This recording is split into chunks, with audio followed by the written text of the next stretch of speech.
Shalom Bapak Ibu sekalian yang mendengarkan program ini. Kita ketemu lagi di program Rema Tuhan. Hari ini Rema Tuhan terambil dari kitab Amsal 11. Di situ dikatakan ada orang yang menyebar harta tapi bertambah kaya, tetapi ada orang yang menghemat tapi bertambah miskin, saudara. Nah, Bapak Ibu sekalian, saudara harus mengerti pola tabur tuainya Tuhan. Kita berkata selama bumi masih ada, maka orang tidak akan pernah berhenti menabur dan menuai. Itu caranya. Oke? Prinsip dasar ketika Tuhan menciptakan alam semesta adalah benih itu ditabur.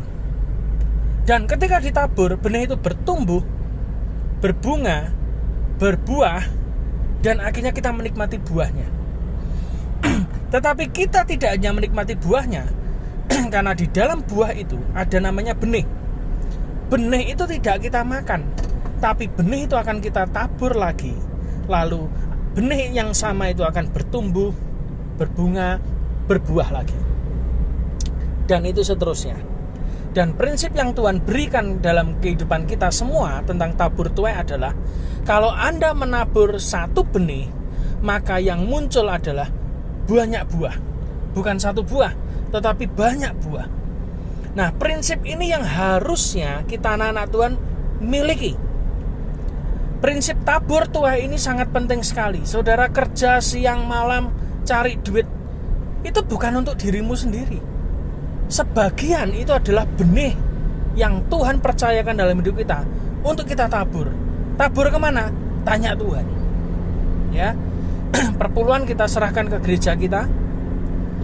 Kalau ada persembahan ya kita kasih persembahan. Tapi ada namanya taburan benih. Itu adalah kepada tempat yang betul-betul diperintahkan oleh Tuhan. Itu tanah yang subur. Dan kita tahu bisa gereja, bisa persekutuan, bisa ministry. Engkau tabur di sana. Dan engkau tahu misalnya persekutuan ini betul-betul amanah istilahnya. Setiap taburan itu bisa dipercaya. Anda tabur di sana dan tiba-tiba itu bertumbuh. Bapak Ibu sekalian, kita belajar dalam hidup ini untuk tidak pelit. Ya, orang pelit itu tidak masuk surga. Betul? Orang pelit itu tidak masuk surga. Orang kaya itu bisa masuk surga kalau dia tidak pelit. Ingat kisah Lazarus yang miskin dan orang kaya itu yang makan pesta itu. Ketika Lazarus mati dan orang kaya mati, yang terjadi apa? Yang terjadi kemudian, yang Lazarus ada di pangkuan Bapak Abraham, sedangkan orang kaya berada di neraka. Di situ ada jarak antara surga dan neraka. Orang kaya ini memohon-mohon kepada Lazarus supaya minta air setetes saja. Bahkan dia juga minta supaya Lazarus hidup lagi, memberitakan kepada saudara-saudaranya yang ada di dunia. Tapi tidak bisa. Orang manusia hidup cuman sekali. Oke? Alkitab tidak melarang kita jadi kaya. Tapi Alkitab melarang kita jadi orang pelit. Buktinya apa? Buktinya adalah Lazarus itu di pangku siapa? Abraham. Siapa Abraham? Orang yang sangat kaya, tapi dia orang yang tidak pelit dan dia orang yang cinta Tuhan. Membuktikan bahwa orang kaya itu bisa masuk surga. Tapi Yesus berkata orang kaya sukar masuk ke surga. Betul. Kenapa? Karena kadang orang yang kaya tidak bisa mengendalikan ketamaannya, tidak bisa mengendalikan kepelitannya, yaitu merasa bahwa hasil kerjanya ini bukan berkat Tuhan. Ini hasil kerjaku, hasil kerja keringatku, hasil kerja kekuatanku, karena aku koneksinya banyak, karena aku istilahnya punya kemampuan yang luar biasa. Sombong. Akhirnya ketika dia kaya, dia jadi orang yang pelit, dia jadi orang sombong, tidak mengakui bahwa berkat yang ada dalam hidupnya itu punyanya Tuhan. Akhirnya dia jatuh dalam dosa. Makanya Yesus berkata, sukar bagi orang kaya masuk surga.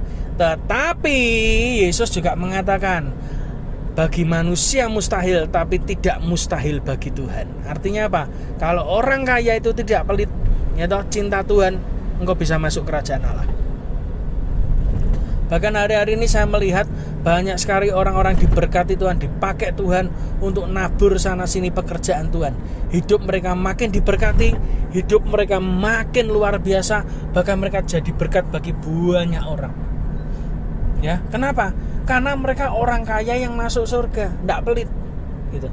Makanya Tuhan itu mengajarkan kepada kita, ada orang yang menyebar harta, tapi bertambah kaya kok bisa? Iya, karena nyebarnya itu nabur, tidak ngawur. Belajar saudara nabur di tanah yang subur, di tanah yang sesuai dengan kehendak Tuhan. Benih itu punyanya Tuhan.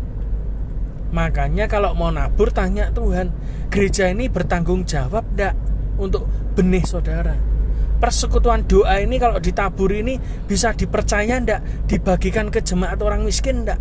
Anda harus tahu, tabur kepada tanah yang subur, yang bisa dipercaya, yang bukan dipakai secara pribadi oleh pendetanya sendiri. Itu yang kadang saya tidak heran. Banyak orang sekarang tidak percaya pada institusi gereja pada saat mereka menabur. Kenapa? Karena memang banyak hamba Tuhan yang tidak bisa dipercaya. Duit-duit itu tidak ada pertanggungjawabannya. Atau bahkan ditabur banyak tapi jemaatnya masih ada yang miskin. Malah ada pendeta yang ketika ditabur mobilnya ganti baru, rumahnya ganti baru, gitu. Itu yang membuat banyak orang kecewa.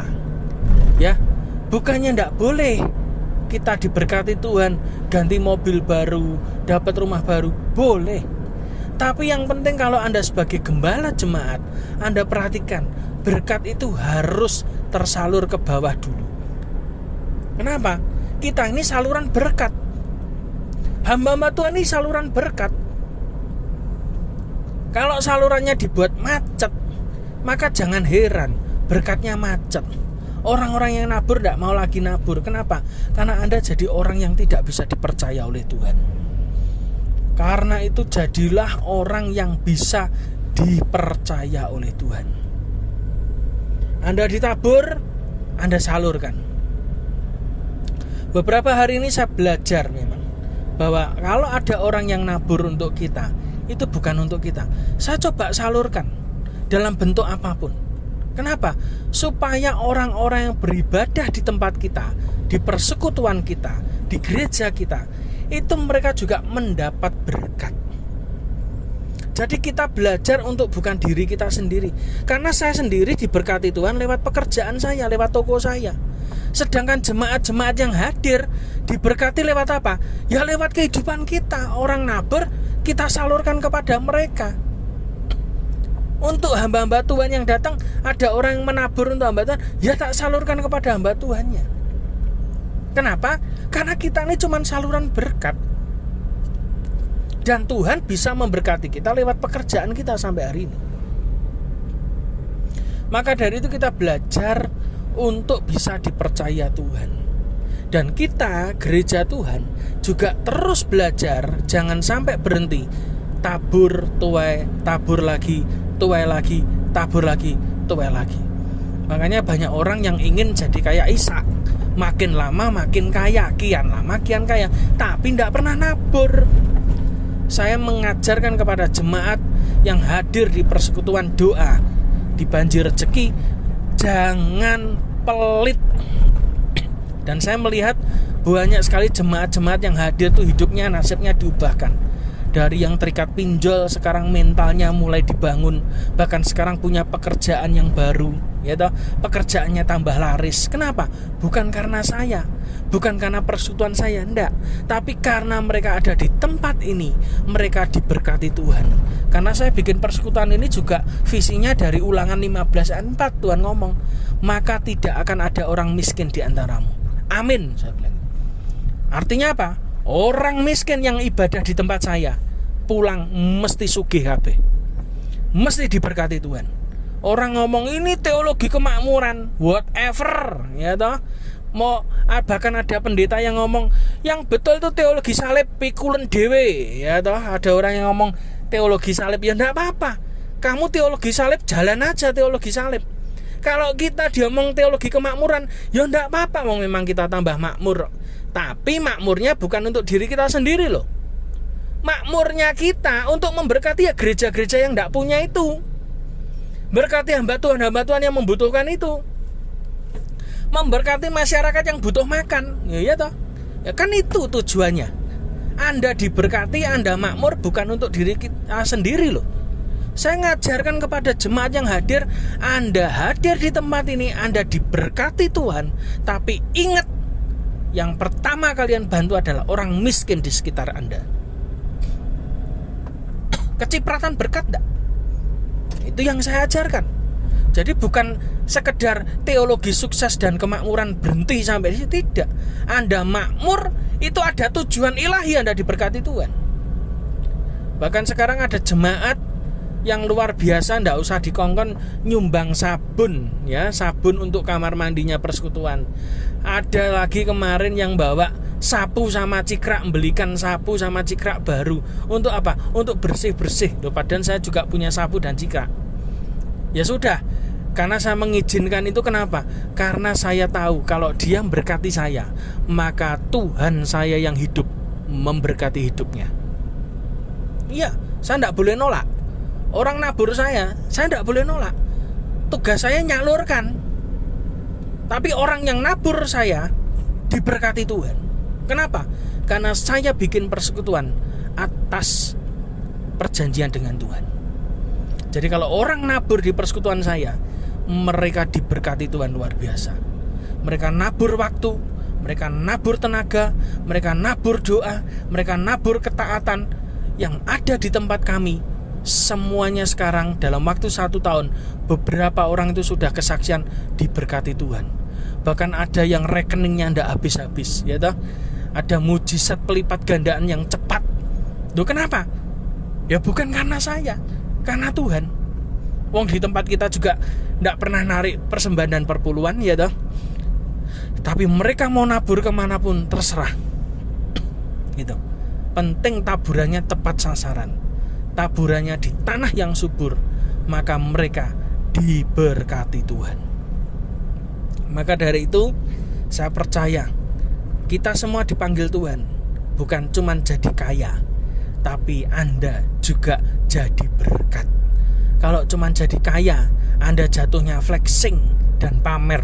Tapi kalau Anda jadi berkat, Anda kaya seperti Abraham, seperti Ishak, seperti Yakub, Anda nabur terus. Ya, jadi Yusuf, bahkan Anda dipakai Tuhan di pusat pemerintahan untuk mengelola, memberi makan banyak orang. Nanti tanggal 17 Mei kita kembali lagi seperti biasa, ada pesta rakyat. Di situ kita ngasih makan minum gratis kepada banyak orang, ya, yang masak Bu Susi seperti biasa. Lalu yang bantu juga jemaat-jemaat ini bantu semua. Ada live musik, ada potong rambut barber gratis, ada catok rambut gratis juga. Semuanya diberkati Tuhan. Ya, kenapa? Karena kita tahu kita diberkati di persekutuan Banjir Rezeki, bukan berhenti sampai saudara kaya tok, tapi kekayaanmu itu untuk bangsa-bangsa. Ingat ya, kekayaan yang dipercayakan Tuhan kepada jemaat Tuhan di tempat ini, semuanya digunakan untuk bangsa-bangsa. Karena itu tidak heran 2023 kita dikunjungi banyak nabi-nabi dari berbagai bangsa, dari Amerika sampai Southeast Asia, sampai kepada Afrika. Itu datang sampai bulan November. Loh, kenapa? Kita tidak minta, kita dikunjungi. Dari situ saya yakin bahwa memang setelah ini kekayaan bangsa-bangsa akan berdatangan dalam kehidupan kita. Karena itu siapkan lumbung-lumbungmu. Bukan untuk dirimu sendiri. Lumbung persediaan untuk apa? Untuk orang-orang miskin. Lumbung persediaan untuk apa? Untuk memberkati banyak orang. Karena itu saya juga membuka untuk saudara yang sekalian yang punya pakaian bekas, peralatan rumah tangga bekas yang tidak kepake, yang mau ditaburkan untuk kita bagikan kepada masyarakat Caruban, silakan kirimkan. Kita mau bagikan buku-buku anak, buku-buku sekolah minggu dan lain sebagainya. Yang mau nabur silahkan partisipasi dalam pergerakan ini. Saya percaya yang nabur tidak pernah miskin. Semua yang nabur akan sangat diberkati oleh Tuhan. Dan saya percaya itu akan terjadi dalam kehidupan kita masing-masing. tidak ada satu orang pun yang kekurangan. Semuanya diberkati